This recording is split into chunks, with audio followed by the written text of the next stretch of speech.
Welcome to IACE. ఈ వీడియోలో important MCQs with timer discuss చేద్దాం current affairs. So first question చూద్దాం. Your time starts now.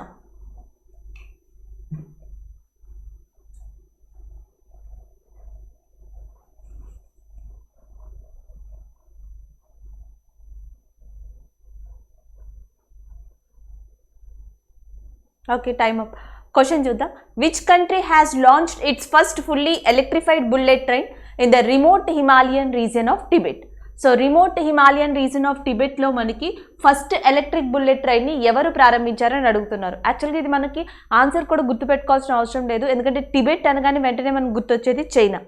So China ఇటీవల Himalayan ప్రాంతమైన టిబెట్ ఏరియాలోని హిమాలయన్ రిమోట్ ఏరియాలో మొట్టమొదటి ఎలక్ట్రిక్ బుల్లెట్ ట్రైన్ని స్టార్ట్ చేసింది. కాబట్టి option C is a correct answer, option B is a correct answer. It is a China. So especially ఈ ఎలక్ట్రిక్ బుల్లెట్ ట్రైన్ ఏదైతే ఇది టిబెట్లో లాంచ్ చేసిందో అది ఏ ప్రాంతానికి భారతదేశంలో దగ్గరగా ఉంది అంటే అరుణాచల్ ప్రదేశ్. భారతదేశంలోని అరుణాచల్ ప్రదేశ్కి దగ్గరలో ఉంది. సో అది మనకి చాలా ఇంపార్టెంట్, ఎందుకంటే భారతదేశానికి చైనాకి సంబంధించి చాలా ఇష్యూస్ ఉన్నాయి. ఒకసారి క్విక్గా రివిజన్ చేద్దాం. ఒకటి వచ్చేసి 1962 1962 ఇండియా చైనా వార్ అంటాం. దాని తర్వాత ఇండియా భారతదేశానికి మధ్యనున్న లైన్ ఏదైతే ఉందో, ఇంటర్నేషనల్ బోర్డర్ లైన్ ఏదైతే ఉందో దాన్ని మెక్మోహన్ లేదా మెక్మోహన్ లైన్ అని కూడా పిలుస్తాం. గాల్వాన్ లోయ, గాల్వాన్ వ్యాలీ ఘర్షణ అనేది లడాఖ్కి అండ్ యాజ్ వెల్ యాజ్ టిబెట్కి మధ్యలో ఉన్న ప్రాంతం. అది అక్కడ ఇండియాకి చైనాకి మధ్య ఘర్షణ జరుగుతుంది. గాల్వాన్ వ్యాలీకి ఎగ్జాక్ట్గా సౌత్లో అంటే దక్షిణాన ఉన్న ఫేమస్ లేక్ని ప్యాంగాంగ్ లేక్ అని చెప్పేసి పిలుస్తారు. సో ఇవి కొన్ని ప్రాంతాలు మనం గుర్తుపెట్టుకోవాల్సింది. ప్యాంగాంగ్ లేక్ కానీ, గాల్వాన్ వ్యాలీ కానీ, మెక్మోహన్ లేక్ కానీ, ఇవన్నీ కూడా భారతదేశం అండ్ యాజ్ వెల్ యాజ్ చైనాకి సంబంధించిన ఇంపార్టెంట్ ప్లేసెస్, అంటే వాటి మధ్యలో ఉన్న ప్లేసెస్గా గుర్తుపెట్టుకోవాల్సి ఉంటుంది. అలాగే ఇటీవల ఎలక్ట్రిక్ బుల్లెట్ ట్రైన్ ఎక్కడ స్టార్ట్ చేసింది అంటే టిబెట్ ప్రాంతంలో. అది భారతదేశం యొక్క అరుణాచల్ ప్రదేశ్ స్టేట్కి దగ్గరలో ఉంది. And next electric bullet train వచ్చింది కాబట్టి భారతదేశంలో ఫస్ట్ ఎలక్ట్రిక్ బుల్లెట్ ట్రైన్ ఎక్కడ స్టార్ట్ చేశారు, ఎలక్ట్రిక్ ట్రైన్ ఎక్కడ స్టార్ట్ చేశారు అంటే మహారాష్ట్రలో 1930లో. దాని పేరు Deccan queen. So first separate ladies bogie కూడా వచ్చింది మనకి ఆ దక్కన్ క్వీన్తోనే. అలాగే భారతదేశంలో మొట్టమొదటి ట్రైన్స్ ప్రారంభమైంది 1853లోనే. అలాగే first railway father of railways అని చెప్పేసి మనకి లార్డ్ డల్హౌసీని పిలుస్తారు. అది ఒకటి గుర్తుపెట్టుకోవాల్సి ఉంటుంది. సో ఇలా మనకి టోటల్గా భారతదేశంలో ఉన్న రైల్వే జోన్స్ సంఖ్య అంతా అంటే 18. ఇంకా కరెంట్ అఫైర్స్ విషయానికి వస్తే ఇటీవల మనం డిస్కస్ చేసుకున్నాం గ్రీన్ ట్రైన్ అని చెప్పేసి. దేనికి పేరు వచ్చింది అంటే బుల్లెట్ ట్రైన్ ఏదైతే అహ్మదాబాద్ నుంచి ముంబైకి వెళ్తుందో ఆ బుల్లెట్ ట్రైన్కి గ్రీన్ ట్రైన్ అనే స్టేటస్ కూడా రావడం జరిగింది. అలాగే ప్రస్తుతం రైల్వే శాఖ మంత్రి వచ్చేసి పీయూష్ గోయల్. సో ఇవి మనం గుర్తుపెట్టుకోవాల్సినవి. నెక్స్ట్ వన్ చూద్దాం. Your time starts now.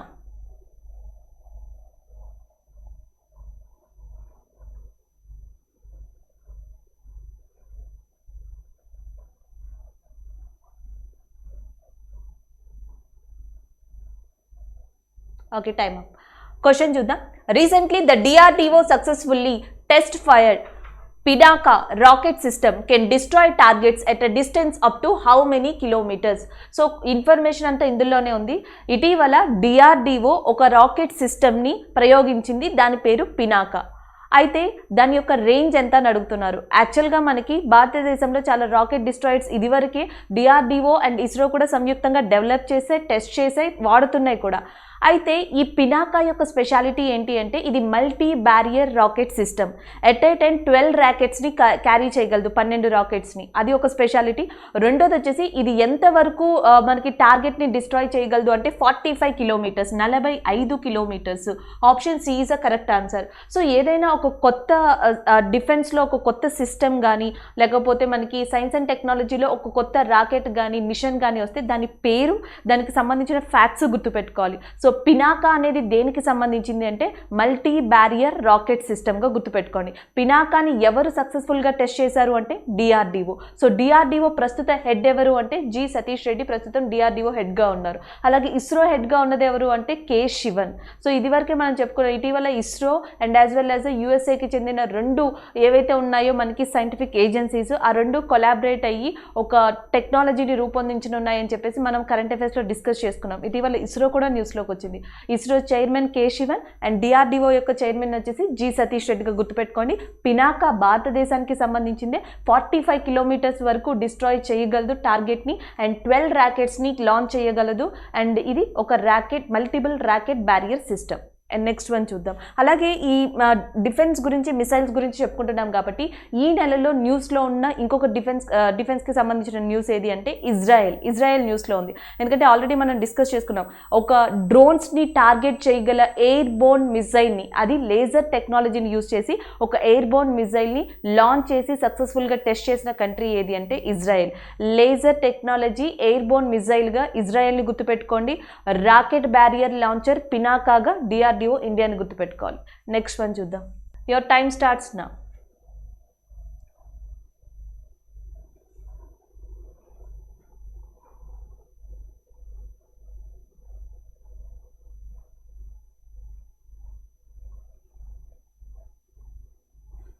Okay, time up. Question చూద్దాం. Who is the author of a book the mister Kuru a return to Mahabharat? The misters Kuru a return to Mahabharat అనే బుక్ని ఇటీవల ఎవరు రాశారు అంటే ఇటీవలే రిలీజ్ అయింది, దాన్ని ఎవరు రాశారు అని అడుగుతున్నారు. ఆప్షన్స్లో ఇరా త్రివేది, మేఘనా పంత్, నికితా సింగ్, త్రిషా దాస్. సో ఆన్సర్ డైరెక్ట్గా చూద్దాం. Trisha Das is a correct answer. So గత కొద్ది రోజులుగా మనం కంపల్సరీ బుక్ అండ్ ఆథర్ గురించి మాట్లాడుకుంటూ వస్తున్నాం.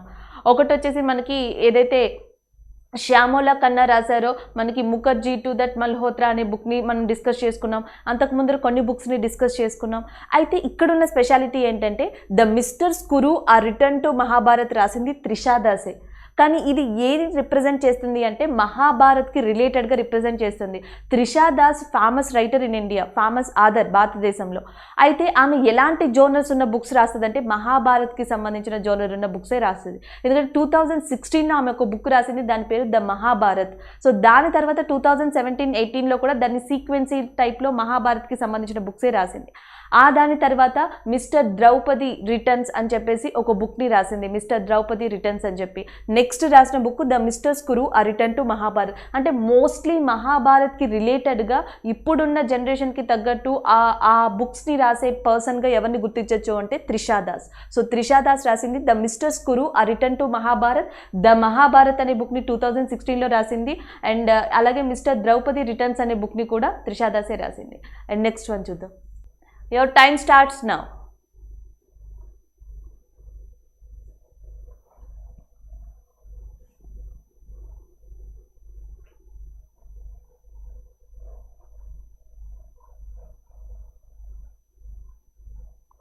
Time up. So question చూద్దాం.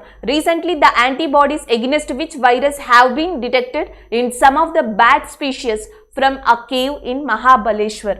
మహారాష్ట్రలోని మహాబలేశ్వర్ అనే ప్రాంతంలో గుహల దగ్గర ఏవైతే బ్యాట్స్ ఉన్నాయో, సో ఆ బ్యాట్స్ నుంచి కొన్ని యాంటీబాడీస్ని రికగ్నైజ్ చేశారు. ఆ యాంటీబాడీస్ ఈ కింద ఇచ్చిన ఏ వైరస్కి ఎగ్నెస్ట్గా పనిచేస్తాయి అని అడుగుతున్నారు. ఆప్షన్స్లో మనకి corona virus, Ebola virus, adeno virus and Nipah virus. So ఇటీవల మహారాష్ట్రలోని మహాబలేశ్వర్ గుహల్లో ఏవైతే ఒక అరుదైన బ్యాట్స్ కనిపించాయో, డిఫరెంట్ స్పీషియస్ ఆఫ్ బ్యాట్స్ కనిపించాయో, సో దాంట్లో యాంటీబాడీస్ని ఇటీవల ఒక గ్రూప్ ఆఫ్ సైంటిస్టులు కనుగొన్నారు. ఆ యాంటీబాడీస్ దేనికి పనిచేస్తాయి అంటే నిఫా వైరస్కి పనిచేస్తాయి అని చెప్పేసి వెల్లడించడం జరిగింది. Option B is a correct answer. Recently Nipah virus antibodies అనేవి ఒక న్యూ స్పీషియస్ బ్యాట్స్లో కనుగొన్నారు. అవి ఎక్కడ ఉన్న కేవ్స్కి సంబంధించినవి అంటే Mahabaleshwar caves in Maharashtra area. So అది correct. Maharashtra is very famous for caves అని తెలుసు. జనరల్గా మనకి ఏవైతే అజంతా కేవ్స్ కానీ, ఎల్లోరా కేవ్స్ కానీ, అండ్ నెక్స్ట్ వచ్చేసి మనకి ఎలిఫాంటా కేవ్స్ కానీ, ఇవన్నీ కూడా మహారాష్ట్రలోనే ఉన్నాయి. వాటితో పాటు ఇటీవల మహాబలేశ్వర్ గుహలు కూడా న్యూస్లోకి వచ్చాయి. ఎందుకంటే మహాబలేశ్వర్ గుహల్లో న్యూ బ్యాట్ స్పీషియస్లో ఒక యాంటీబాడీస్ని కనుగొన్నారు. ఆ యాంటీబాడీస్ నిఫా వైరస్కి ఎగ్నెస్ట్గా పనిచేస్తాయి. Option B is the correct answer. And next one చూద్దాం. Your time starts now.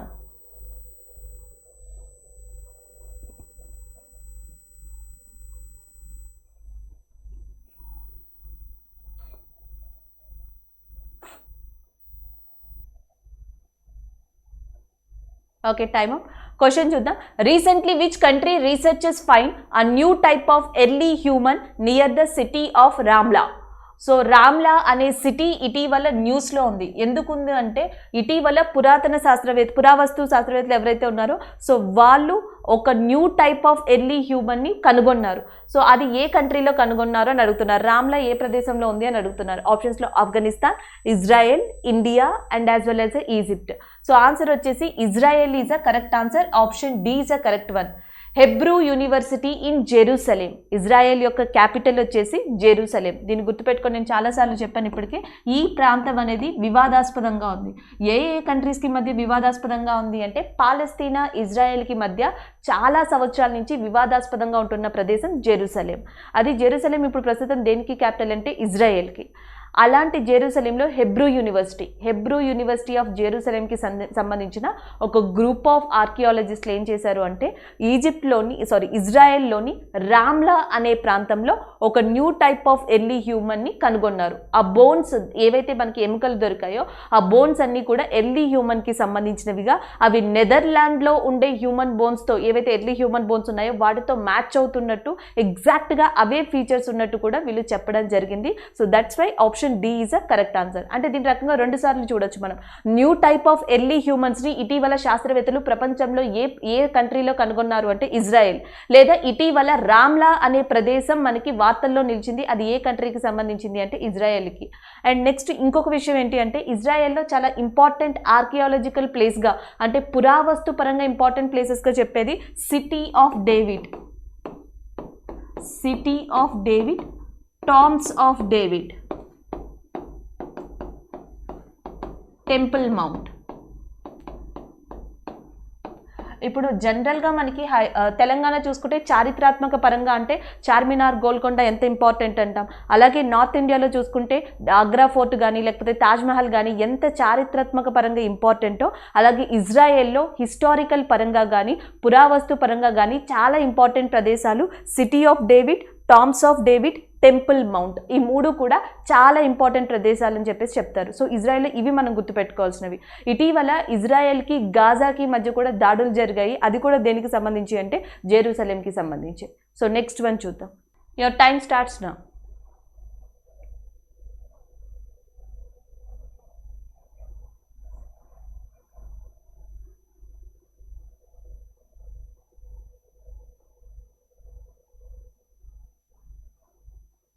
Okay. Recently, which country has signed framework agreement on international solar alliance with India? So ఇటీవల ఈ కింది ఇచ్చిన 4 కంట్రీస్లో ఏ కంట్రీ భారతదేశంతో ఇంటర్నేషనల్ సోలార్ ఎలియన్స్ గురించి ఒక ఒప్పందాన్ని కుదుర్చుకుంది అని అడుగుతున్నారు. ఆప్షన్స్లో New Zealand, Ireland, Australia and as well as Denmark ఉన్నాయి. ఇటీవల డెన్మార్క్ ఇండియాతో ఒక ఒప్పందాన్ని కుదుర్చుకుంది. అది కూడా మనకి సౌర విద్యుత్ గురించి, సౌర శక్తి గురించి, ఇంటర్నేషనల్ సోలార్ ఎలియన్స్ గురించి ఒక అగ్రిమెంట్ని చేసుకుంది ఇండియా. ఎవరితో అంటే డెన్మార్క్తో. అలాగే డెన్మార్క్ యొక్క క్యాపిటల్ ఏది అంటే కోపెన్హేగన్. అండ్ ఇంకొకటి ఏంటంటే ఇంటర్నేషనల్ సోలార్ ఎలియన్స్కి సంబంధించిన హెడ్ క్వార్టర్స్ అనేది ఎక్కడ ఉందంటే గురుగ్రామ్ ఇన్ హర్యానా. సో హర్యానాలోని గురుగ్రామ్ ప్రాంతంలో ఇంటర్నేషనల్ సోలార్ ఎలియన్స్ యొక్క హెడ్ క్వార్టర్స్ అనేది ఉంది. ఇంటర్నేషనల్ సోలార్ ఎలియన్స్ వల్ల ఇండియా అండ్ డెన్మార్క్ ఇటీవల ఒక ఒప్పందాన్ని కూడా దీని మీద కుదుర్చుకోవడం జరిగింది. Option B is the correct answer. Your time starts now.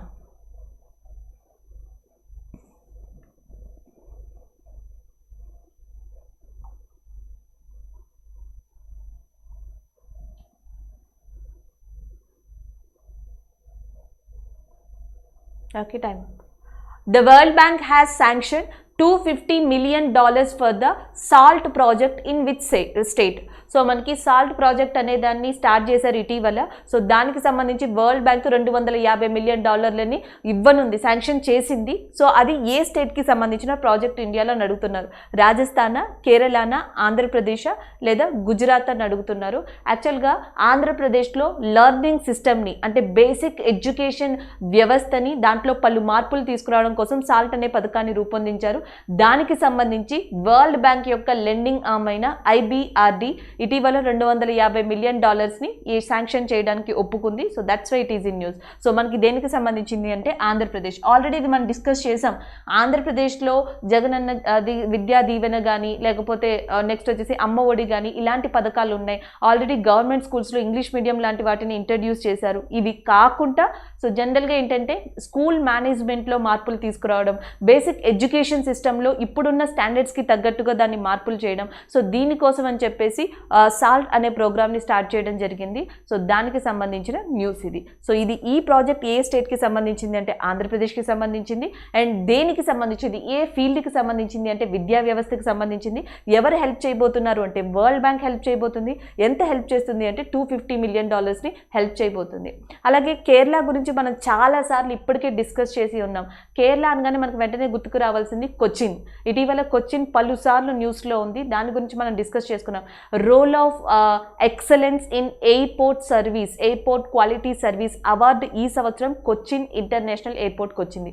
Cochin international airport యొక్క స్టాటస్ ఏంటి అంటే ప్రపంచంలోనే మొట్టమొదటి first fully solar energised international ఎయిర్పోర్ట్గా కూడా అది యునైటెడ్ నేషన్ ఎన్విరాన్మెంట్ ప్రోగ్రామ్ నుంచి స్టాటస్ పొందడం జరిగింది. అది కొచ్చిన్ గురించి. అలాగే కేరళ యొక్క former health minister K K Shailaja న్యూస్లో ఉన్నారు. ఎందుకంటే సెంట్రల్ యూరోపియన్ యూనివర్సిటీ ఇచ్చే హైయెస్ట్ సివిలియన్ అవార్డుని ఆవిడ ఈ సంవత్సరం అందుకోనున్నారు. సో అందుకని కేరళ 2 సార్లు న్యూస్లో ఉంది. సో రాజస్థాన్ పలుమార్లు న్యూస్లో ఉంది. రీసెంట్గా మనం చెప్పుకున్నాం, రాజస్థాన్లో ఇటీవల మనకి నేషనల్ టైగర్ కన్జర్వేషన్ అథారిటీ 52వ పులుల సంరక్షణ కేంద్రాన్ని రికగ్నైజ్ చేసింది, రామ్గర్ విష్దారి. అందుకని రాజస్థాన్ న్యూస్లో ఉంది. రామ్గర్ విష్దారి ఇటీవల న్యూస్లో ఉన్న పులుల సంరక్షణ కేంద్రం. అది ఏ రాష్ట్రానికి సంబంధించిందంటే రాజస్థాన్. ఇంకా ఉన్న స్టేట్ ఏది అంటే గుజరాత్. గుజరాత్ని ఇటీవల చెప్పుకున్నాం, మనకి ముఖ్యమంత్రికి సంబంధించిన ఇంపార్టెంట్ ప్రోగ్రామ్స్ని స్టార్ట్ చేశారు. అంటే గిరిజన వ్యవసాయదారులకి seeds, water and as well as ఫెర్టిలైజర్స్ని కల్పించడానికి ఇటీవల సో ఫార్మర్స్కి సంబంధించిన ప్రాజెక్ట్ని గుజరాత్ యొక్క chief minister Vijay Rupani start చేశారు. దాంతోపాటు లోతల్, గుజరాత్లోని లోతల్ భారతదేశంలోని మొట్టమొదటి నేషనల్ మ్యారిటైమ్ హెరిటేజ్ కాంప్లెక్స్ కాబోతుంది. అండ్ నవలోకి అనే ఒక పోర్టు కూడా గుజరాత్లో న్యూస్లో ఉంది. ఎందుకంటే నేషనల్ గ్రీన్ ట్రిబ్యునల్ వల్ల. ఇవి గుజరాత్కి, రాజస్థాన్కి, కేరళకి, ఆంధ్రప్రదేశ్కి సంబంధించిన important news. So next one చూద్దాం. Your time starts now.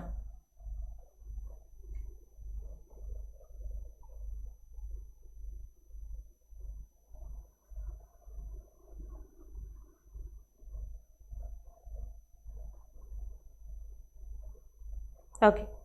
Question: India Ratings and Research cuts India's growth forecast for fiscal year 2021-22 to how much percentage from 10.1% earlier? So ఇక్కడ question వచ్చేసి India ratings and research cuts ఏదైతే ఉందో అదేం చేసిందంటే earlier భారతదేశం యొక్క 2021-22 ఆర్థిక సంవత్సరానికి గాను గ్రోత్ రేట్ ఎంత ఉంటుంది అని చెప్పిందంటే 10.1% ఉంటుంది అని చెప్పింది. ఇక్కడ క్వశ్చన్లో మెన్షన్ చేసింది India ratings and research cuts ఏదైతే ఉందో అది 2021-22 ఆర్థిక సంవత్సరానికి గాను ఇండియా యొక్క మనకి జీడిపి గ్రోత్ రేట్ ఎంత ఉంటుంది అంటే 10.1% ఉంటుంది అని చెప్పడం జరిగింది. అయితే ఇప్పుడున్న సిచ్యువేషన్స్కి దృష్ట్యా అది ఎంత పర్సెంటేజ్కి కుదించింది అని అడుగుతున్నారు. ఆప్షన్స్లో 9.9%, 9.8%, 9.7%, 9.6%. సో ఆన్సర్ వచ్చేసి 9.6% ఈజ్ అ కరెక్ట్ ఆన్సర్. మీరు ముందరగా చూసుకుంటే ఐఎంఎఫ్ నుంచి వరల్డ్ బ్యాంక్ కానీ, ఐఎంఎఫ్ కానీ, తర్వాత కొన్ని క్రెడిట్ రేటింగ్ ఏజెన్సీస్ కానీ, ఇటీవల మూడీస్ రేటింగ్ ఏజెన్సీ కానీ, ఇలాంటివన్నీ కూడా ఆల్రెడీ మొట్టమొదటిగా 2021-22 ఆర్థిక సంవత్సరం గ్రోత్ రేట్ 10% కన్నా ప్లస్సే, అంటే 10+%ని చెప్పాయి. కానీ ఉండగా ఇప్పుడున్న ఆర్థిక పరిస్థితుల దృష్ట్యా అవి ఆ పర్సంటేజ్ని డిక్రీజ్ చేసుకుంటూ వచ్చాయి. దీనికి ఎగ్జాంపుల్గా నిన్న మనం మూడీస్ గురించి చెప్పుకున్నాం. సో అది కూడా తన యొక్క ఏదైతే జీడిపి గ్రోత్ రేట్ ప్రొజెక్షన్ ఉందో సో దాన్ని డిక్రీజ్ చేసింది. S&F గ్లోబల్ ఏదైతే రిపోర్ట్ సంస్థ ఉందో అది కూడా డిక్రీజ్ చేసింది. ఇటీవల India ratings and research cuts కూడా 10.1% నుంచి ఇండియా యొక్క గ్రోత్ రేటు 2021-22 ఆర్థిక సంవత్సరానికి ఎంత ఉండొచ్చు అని చెప్పింది అంటే 9.6%. Option A is the correct answer. And next one చూద్దాం. Your time starts now.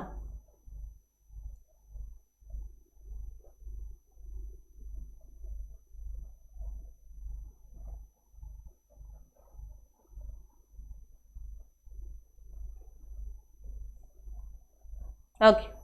Which state government aims to try 5 lakh educated youths under the MAPS program in next 5 years. So MAPS అనే పథకం కింద next 5 సంవత్సరాలలో ఏ state ప్రభుత్వం మనకి ఆ స్టేట్లో 5 లక్షల యూత్కి ఎంప్లాయ్మెంట్ కల్పించనుంది అని అడుగుతున్నారు.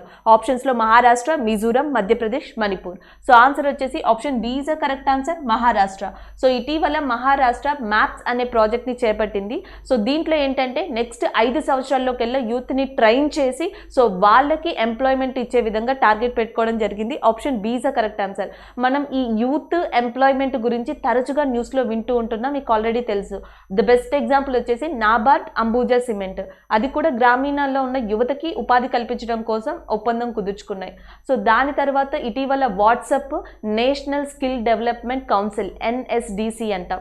సో ఆ రెండు కూడా ఒక ఒప్పందాన్ని కుదుర్చుకున్నాయి, అది కూడా ఉద్యోగాలను కల్పించడం కోసం స్కిల్ డెవలప్మెంట్ చేసి. ఇలా ఒక్కొక్కటిగా కూడా భారతదేశంలో ఉన్న గ్రామీణంలో ఉన్న యువతకి అండ్ ఎస్పెషల్లీ స్కిల్స్ నేర్పించి ఉద్యోగాలు ఇచ్చే విధంగా ఒప్పందాన్ని కుదుర్చుకోవడం, ప్రాజెక్ట్స్ని స్టార్ట్ చేయడం చూస్తున్నాం. సో ఈ నేపథ్యంలో MAPS అనే ప్రోగ్రామ్ కూడా యూత్ ఎంప్లాయ్మెంట్కి సంబంధించిందే. అయితే ఏ స్టేట్కి సంబంధించింది అంటే మహారాష్ట్ర. దీని టార్గెట్ ఇయర్ ఎన్ని సంవత్సరాలు అంటే నెక్స్ట్ 5 years లోపు 5 లక్షల మందికి ఉపాధి కల్పించడం అనేది అండ్ ఇక్కడ మెయిన్ దీని యొక్క ప్రోగ్రామ్. నెక్స్ట్ వన్ చూద్దాం. Your time starts now.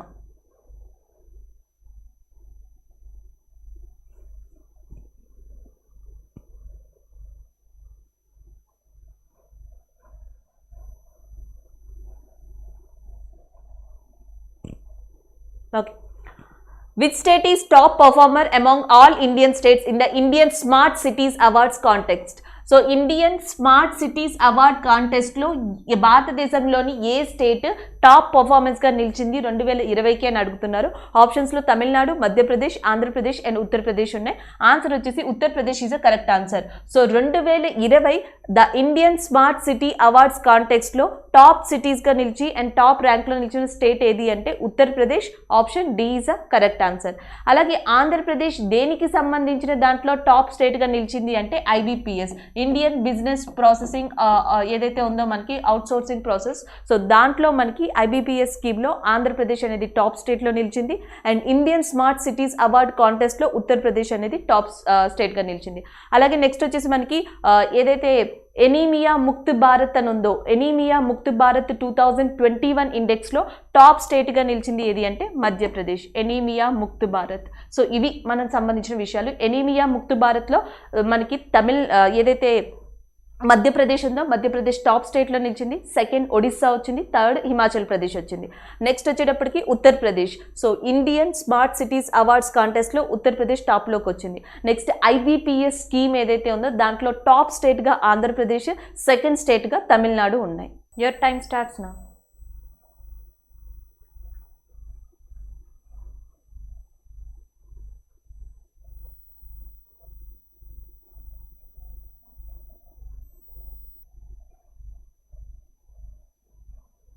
Okay. Government of India signed $32 million loan in which bank for improving healthcare service in Mizoram? So మిజోరంలో హెల్త్ కేర్ సర్వీస్ని ఇంప్రూవ్ చేయడం కోసం ఇటీవల మనకి ఈ కింది వాన్లో ఏ బ్యాంక్ $32 million లోన్ కోసం ఇండియాతో సైన్ చేసింది అని అడుగుతున్నారు. ఆప్షన్స్లో option A new development bank కానీ, Asian development bank, world bank and IMF international monetary fund. So ఇటీవల world bank, central government and as well as a Mizoram state government ఈ మూడు కలిసి $32 million మిజోరంలో ఒక హెల్త్ కేర్ ప్రాజెక్ట్ని డెవలప్ చేయనున్నాయి. అందుకని చెప్పేసి న్యూస్లోకి వచ్చింది. మిజోరం యొక్క క్యాపిటల్ వచ్చేసి ఐజ్వాల్ అండ్ మిజోరం యొక్క ప్రస్తుత చీఫ్ మినిస్టర్గా ఉన్నది జోర్మతాంగా. సో ఇవి మనం గుర్తుపెట్టుకోవాల్సిన important facts. Zoramthanga is a chief minister of Mizoram, capital is a Aizawl. ఇటీవల మిజోరం న్యూస్లో ఉండడానికి కారణం world bank, central government and as well as a Mizoram state government మూడు కలిసి సంయుక్తంగా ఈ $32 million మనకి హెల్త్ కేర్ ప్రాజెక్ట్ని మిజోరంలో డెవలప్ చేయనున్నాయి. అందుకని చెప్పేసి మనకి న్యూస్లో ఉంది. అలాగే ఆల్రెడీ మనకి ఏషియన్ డెవలప్మెంట్ బ్యాంక్ గురించి కూడా మాట్లాడుకున్నాం, ఏడీబీ అంటాం. ఏషియన్ డెవలప్మెంట్ బ్యాంక్ భారతదేశంలో ఏ ఇండస్ట్రియల్ కారిడార్ని డెవలప్ చేయడం కోసం లోన్ని ఇస్తుంది, ఇన్వెస్ట్మెంట్ని ఇస్తుంది అని అడుగుతారు. ఆన్సర్ వచ్చేసి మనకి చెన్నై టు కన్యాకుమారి కారిడార్. దీని గురించి కూడా చెప్పుకున్నాం. చెన్నై టు కన్యాకుమారి కారిడార్ ఏదైతే ఉందో దాంట్లోని ఆల్మోస్ట్ 21 డిస్ట్రిక్ట్స్కి పైగా ఏరియాస్ని సో డెవలప్ చేయడానికి ఇన్ఫ్రా పరంగా కానీ నెక్స్ట్ డెవలప్మెంట్ పరంగా కానీ సో దానికోసం ముందుకు వచ్చిన బ్యాంక్ ఏది అంటే ఏషియన్ డెవలప్మెంట్ బ్యాంక్ గా మనం చెప్పుకోవడం జరిగింది. Your time starts now.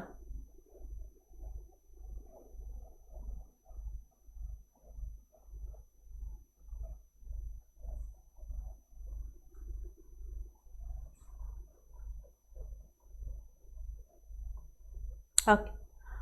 The National Skill Development Corporation have announced to launch the Digital Skill Champions program with an alliance of which social media platform. Already ఇప్పుడే మనం discuss చేసుకున్నాం దీని గురించి. మహారాష్ట్ర యూత్కి ఎంప్లాయ్మెంట్ కోసం మ్యాప్స్ అనే దాన్ని స్టార్ట్ చేసింది. భారతదేశంలోని దాదాపుగా 10 రాష్ట్రాల్లో గ్రామీణ యువతకి ఉపాధిని కల్పించడం కోసం నాబార్డ్ అంబుజా సిమెంట్తో ఒప్పందాన్ని కుదుర్చుకుంది. అలాగే ఇటీవల నేషనల్ స్కిల్ డెవలప్మెంట్ కార్పొరేషన్ యువతకి ఉపాధి కల్పించడం కోసం వాళ్ళకి స్కిల్ డెవలప్ చేయడం కోసం అండ్ దట్టు ఎలాంటిది అంటే మనకి ఐటీ ప్లాట్ఫామ్లో లేదా టెక్నాలజీ పరంగా ఉన్న స్కిల్ని నేర్పించి వాళ్ళకి ఎంప్లాయ్మెంట్ ఇచ్చే విధంగా డిజిటల్ స్కిల్ ఛాంపియన్స్ ప్రోగ్రామ్ అనేది రూపొందించబడింది. ఇది నేషనల్ స్కిల్ డెవలప్మెంట్ కార్పొరేషన్ ఏ సోషల్ మీడియా ప్లాట్ఫామ్తో చేయనుంది అని అడుగుతున్నారు. ఆప్షన్స్లో Facebook, WhatsApp, Twitter and as well as Instagram ఉన్నాయి.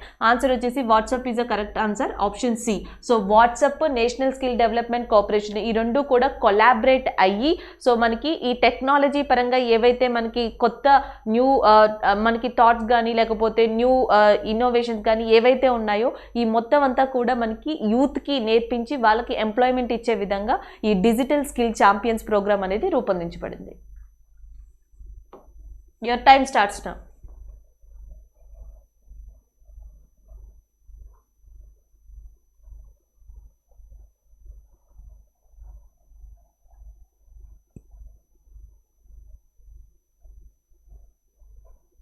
Okay. As per BIS reports, India's bank credit to GDP ratio grows how much percentage in 2020? So BIS నివేదిక ప్రకారం భారతదేశం బ్యాంక్ క్రెడిట్ జీడిపి రేషియోలో 2020లో ఎంత పర్సెంటేజ్ పెరిగింది అని అడుగుతున్నారు. 45%, 50%, 52%, 56%. సో ఆన్సర్ వచ్చేసి 56% మనకి 2020లో సో పెరగడం జరిగింది. Option D is the correct answer. It's 56%. Next one చూద్దాం. Your time starts now.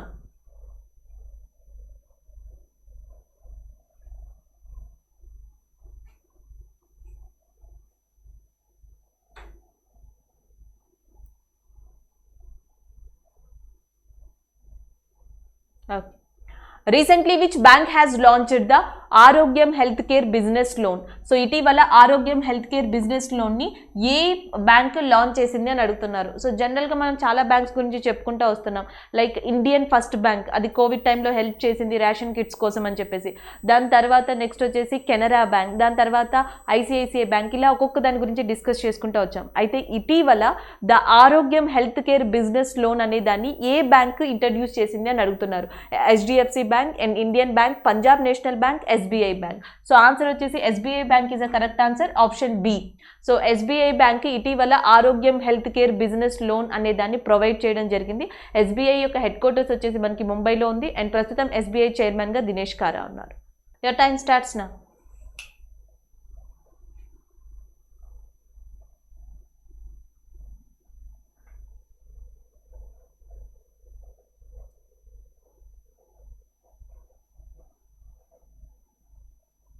Okay.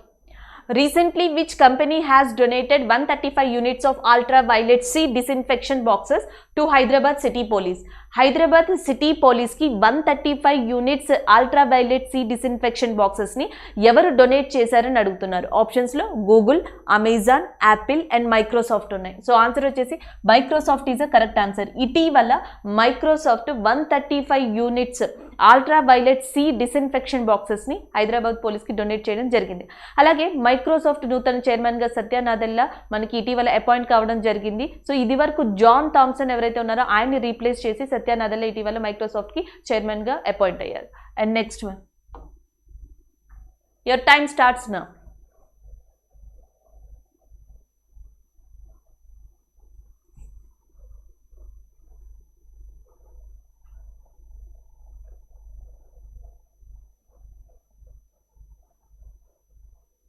Okay. Which ministry has launched Adi Prashiksha portal? Adi Prashikshan portal అనే దాన్ని ఎవరు స్టార్ట్ చేశారో అని అడుగుతున్నారు.